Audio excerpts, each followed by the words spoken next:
একটি গোষ্ঠী রাজনৈতিক হীনস্বার্থ চরিতার্থ করতে কোটা আন্দোলনকে ব্যবহার করছে বলে মন্তব্য করেছেন আওয়ামী লীগ সাধারণ সম্পাদক ওবায়দুল কাদের। দুপুরে ধানমন্ডিতে আওয়ামী লীগ সভাপতির রাজনৈতিক কার্যালয়ে এক সংবাদ সম্মেলনে এমন মন্তব্য করেন তিনি। বলেন, এই আন্দোলন আর সাধারণ শিক্ষার্থীদের আন্দোলন নয়, রাজনৈতিক ফায়দা লুটতে বিএনপি জামায়াতের হাতিয়ার হয়ে উঠেছে। এ সময় ওবায়দুল কাদের বলেন, কোটা আন্দোলন ধৈর্য ও সহনশীলতার সাথে পর্যবেক্ষণ করছে আওয়ামী লীগ। আইন শৃঙ্খলা রক্ষা বাহিনীর সদস্যরা শিক্ষার্থীদের নিরাপত্তা নিশ্চিত করেছে বলেও জানান তিনি। বলেন, দ্রুত এই ষড়যন্ত্রের স্বরূপ উদ্ঘাটিত হবে। সন্ত্রাস সহিংসতার মাধ্যমে যারা এই পরিস্থিতি তৈরি করেছে তাদের বিরুদ্ধে ব্যবস্থা নেওয়া হবে।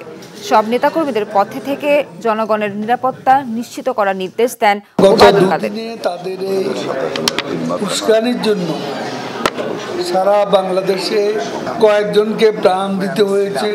এই সন্ত্রাসী গোষ্ঠী শিক্ষা প্রতিষ্ঠানকে নিরাপদ আশ্রয়ের ঢাল হিসাবে ব্যবহার করে ইতিমধ্যে নৈরাজ্যজনক পরিস্থিতি সৃষ্টি করেছে।